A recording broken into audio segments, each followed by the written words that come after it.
Hello, and welcome back to our podcast series on all things remote. Thanks a lot for showering all your love and sending in some really insightful feedback and questions to us. Today, we have a very special expert who's here to share his perspective and insights on education. This is perhaps one of the most impacted areas after health and economy.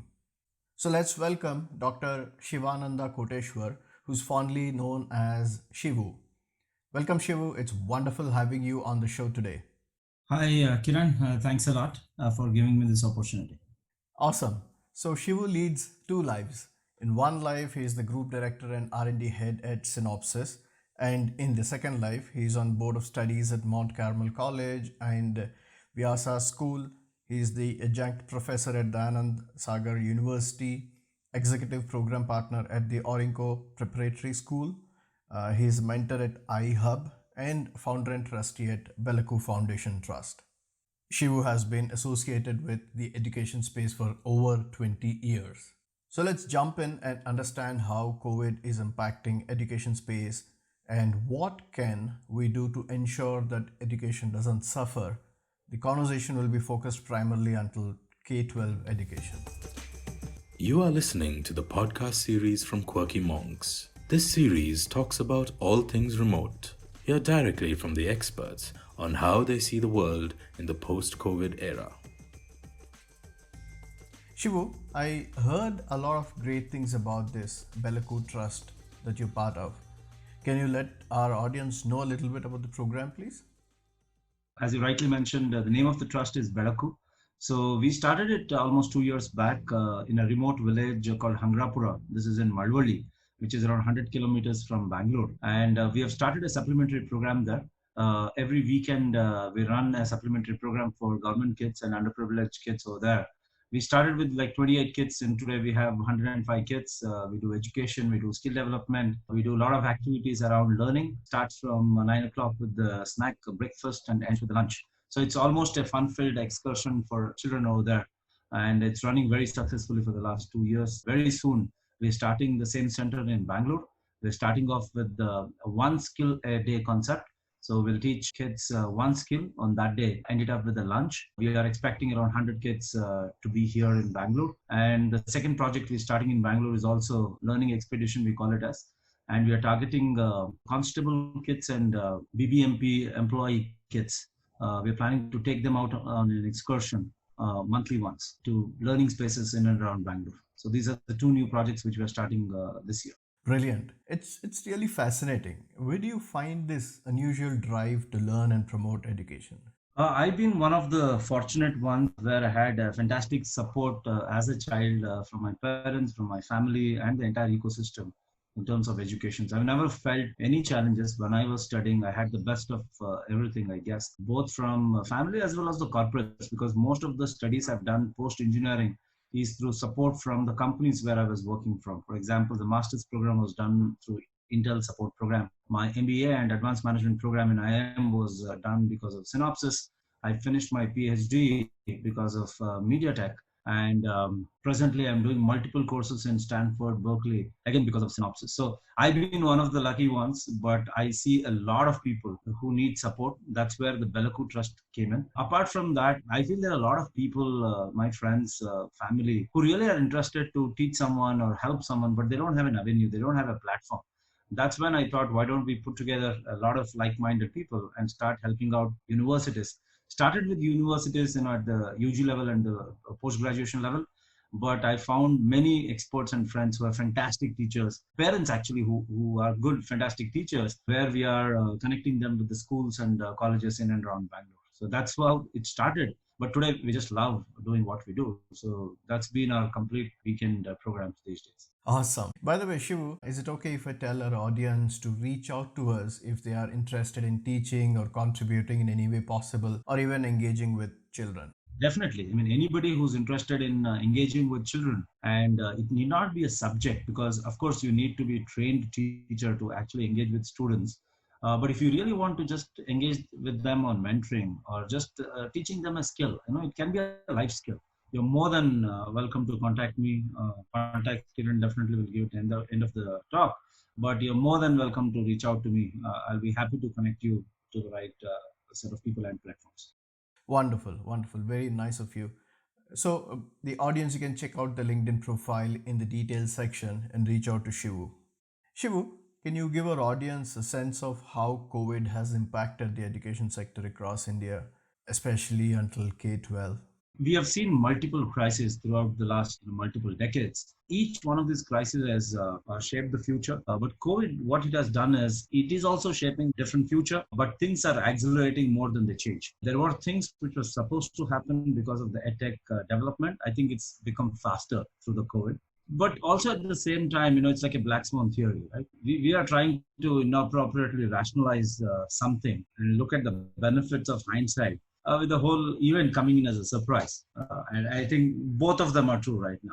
And if you really look at it philosophically, right, schools is about experiential learning, student voice, and embracing failures, and not just about standardized tests and not having to have a culture of one right answer. And we always wanted to move away from standardized testing and go beyond standardized curriculum. But this was not completely possible until now. I think with EdTech, with the things which has changed beyond, with the help of technology, we are seeing a fantastic change in the education system itself in terms of innovativeness, in terms of teaching and engaging kids, trying to come out with demanding and flexible curriculum. And we've been seeing fantastic teaching techniques also.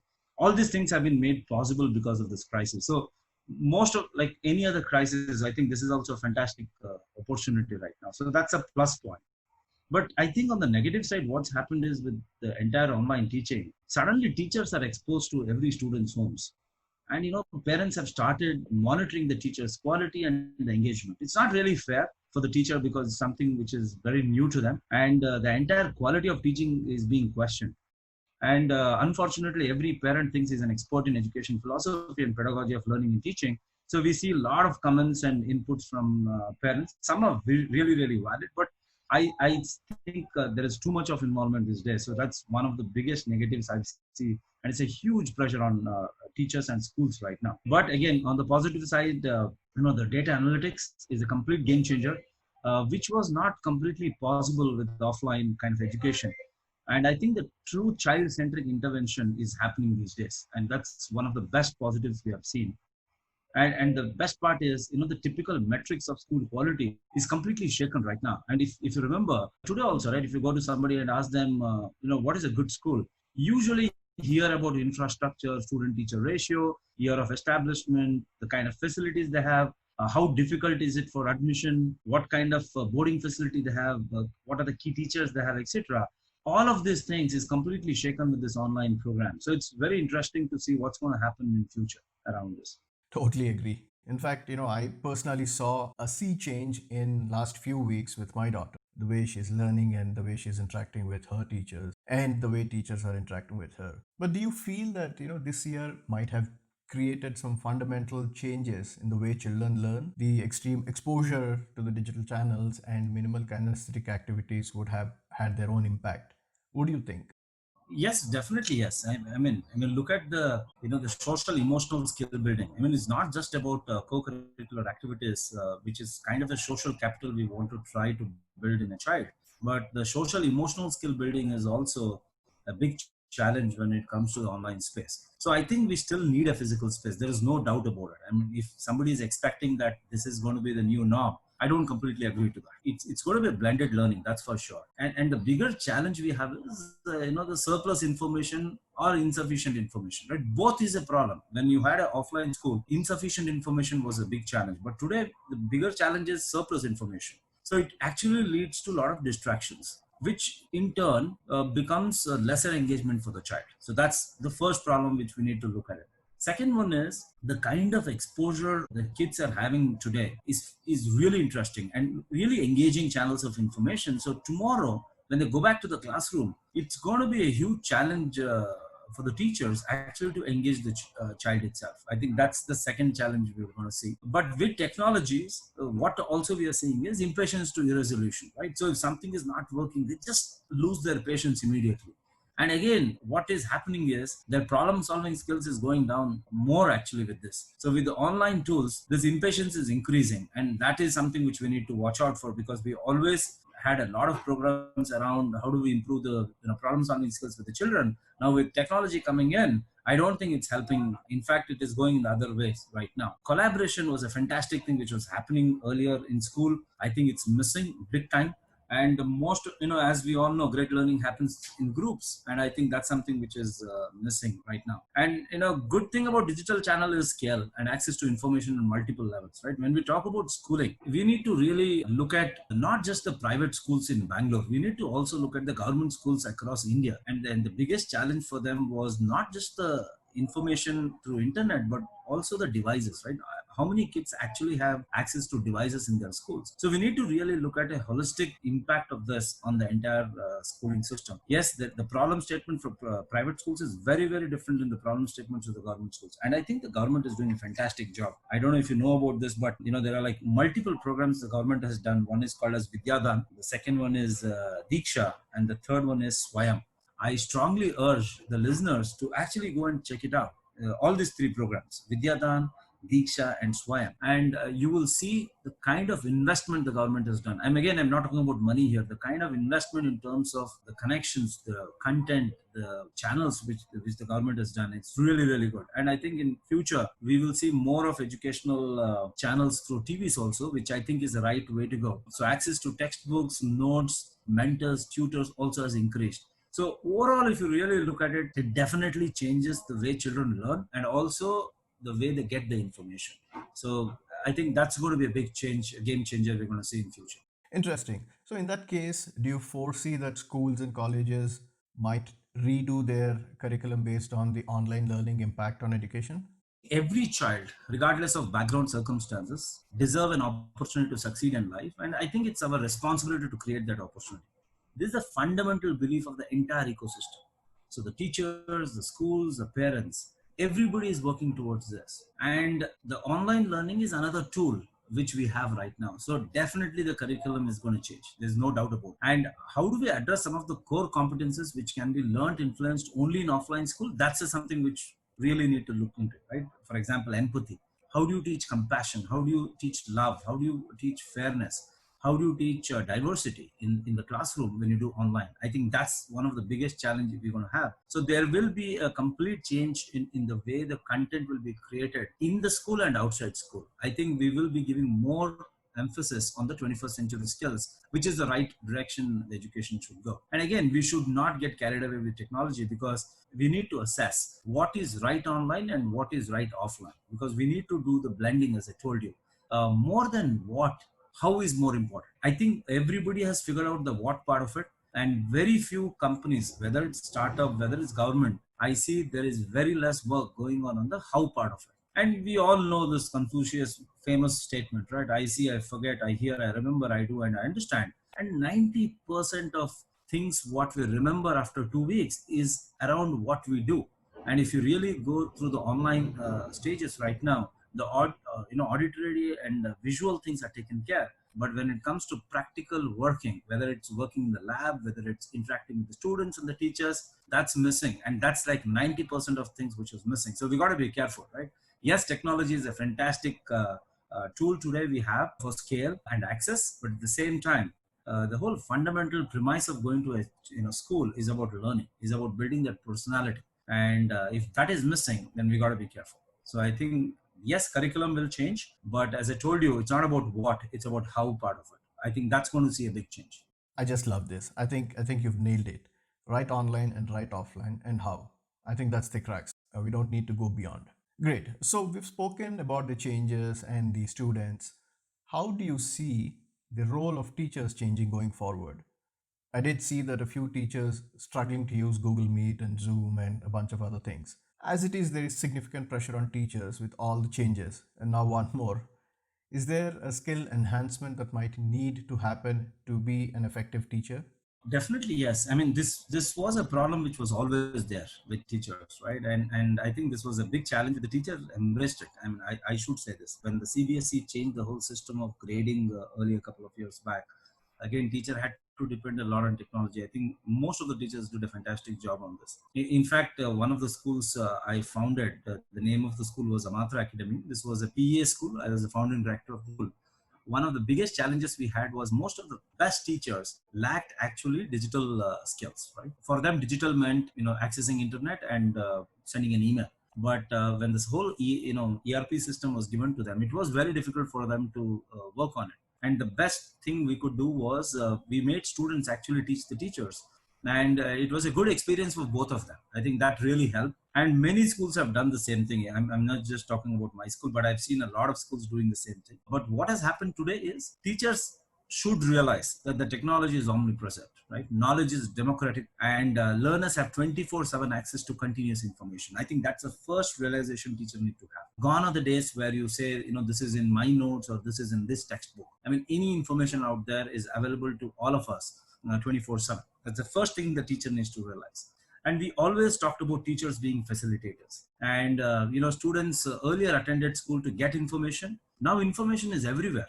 But assimilation of information is missing, and actually teachers need to do that.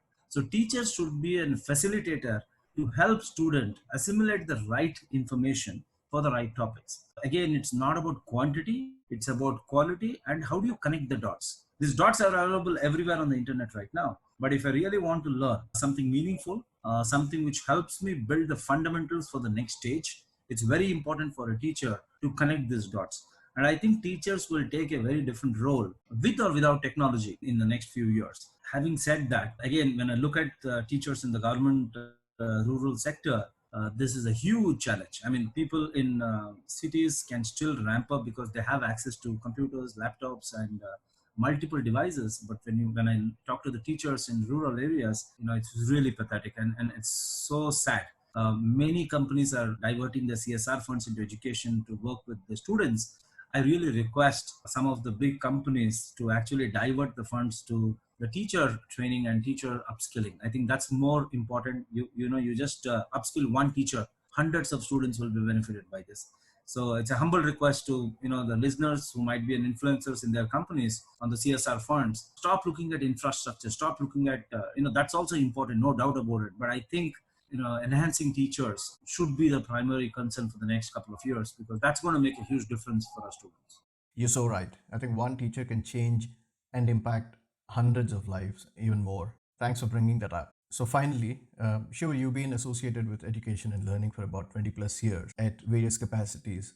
What is your recommendation for teachers, students, and the parents, in fact, governments and corporates as well, during these trying times, so that there is minimal negative impact on education, and also that we consider COVID as an opportunity to improve the learning? So for students and teachers, they need to prepare for the new future. What I mean by that is, three fundamental things need to change for that. One is self-discipline. You need to really discipline yourself in your screen time, in how do you manage this entire online learning. I think that's one of the first things all of us need to embrace. The second one is integrity. Now, when students are in front of the computer, what's a guarantee that they're learning? I think that's something which we need to have it in ourselves to take care of it. And third one, most important thing is caring for self. When I say caring for self, I'm talking about ergonomics here. We see kids lying on the bed and taking online classes. Parents are just looking at it and laughing about it. I mean, think about the long-term repercussion this is going to have on the child's health, right? I think it's very, very important for parents to discipline their child, let them know the disadvantages of actually sleeping on the bed and looking at a video, for example.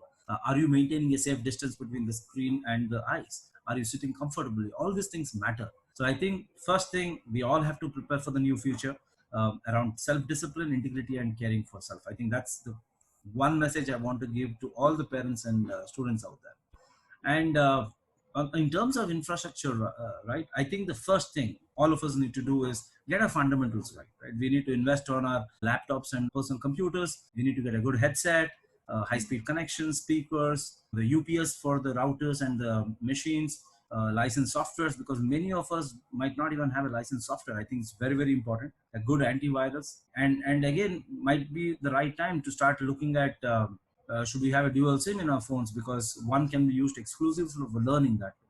and invest on engaging workspaces and study spaces. I think that's very important.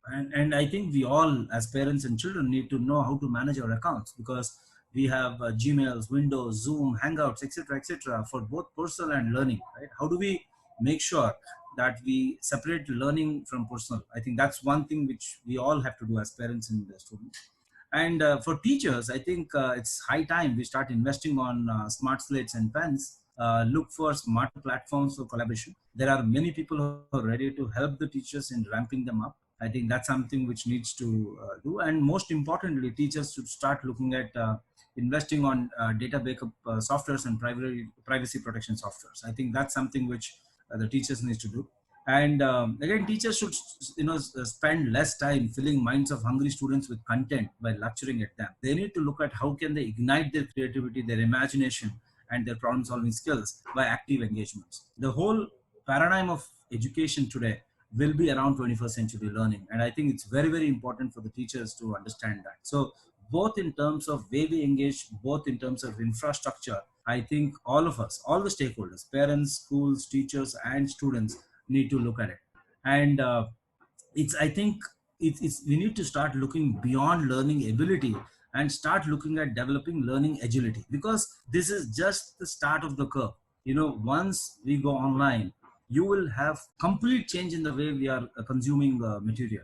Right now we are sitting in front of a computer, but within a year or two, the VR is going to completely take our education, and that solves a lot of problems, of course, because the engagement, getting you into the classroom, all those things will help. I work with a couple of startups on the VR front in education, and they have some fantastic solution. I think it's going to hit the market in a year or two. That is going to be a game changer for education. What we have today is just one step ahead of where we were, but I think integration of VR is going to be the big change in education. And I think it's all about opportunity for all of us to bring back joy of learning, retain curiosity, and inspiring young minds. I think that's the whole intent for education. I think we will be able to do this. And that's the reason why I see it as a fantastic opportunity for learning and for learners. Apart from skilling the teachers, as I requested earlier, the other thing I think all of us as individuals, as people working in corporates should look at is to provide the hardware for the rural schools. Think of it, can be a small computer or a laptop you have at home which you're not using. If you want to donate it to the government schools, please do that. I think that's something which the schools are missing. Yes, government is doing their bit in putting the smart classrooms and other things, but actually, the hardware is something which is really missing in these villages. They don't even, and today Jio or Airtel literally reaches out to the corners of the villages in Karnataka and outside. So I really encourage people to start looking at donating their hardware to the schools and students in the rural areas. And in fact, Bellaku wanted to start one new initiative, and we are still talking to one of the corporates. The project name is called Gnana Kone. Gnana in Kannada or Sanskrit means knowledge. So the whole idea was to create a small kiosk, learning kiosk in a village next to the government school. Put 2 computers over there, put the backup, put a solar, put the whole system so that villagers and students can access information 24/7. Of course, the machine will be monitored. We will take care of all the softwares and other things. And we are looking at raising funds for this as a part of Bellaku initiative. So if somebody is interested and you want to do it yourself, I'll be more than happy to work with you guys and set it up. I think we all need to work together to ensure that the rural part of Karnataka and outside Karnataka gets the relevant hardware. Content is something which we all done a fantastic job. Government is also doing it. But hardware, I really request all of you guys to think about it. Brilliant. Retaining curiosity and inspiring young minds. That's the key. Thanks a lot, Shivu, for all the insights. So teachers, parents, students, corporates, and governments, learning is changing, and it's high time that we rethink how each one of us are approaching it, understand the new needs, and adopt accordingly. Shivu, it's been absolutely fascinating. In fact, your passion for education is palpable, and I'm confident that the work that you're doing and several others like you will pave a new path for learning. I have no doubt about that. Thank you very much for joining us. Same here. Thanks a lot. All right, so that's what we have for this session. We will be back very soon with another area of impact and with one more expert. Thank you very much. Keep sending your feedback. Stay safe. Thank you for listening. Stay tuned for more insights and recommendations. Stay safe.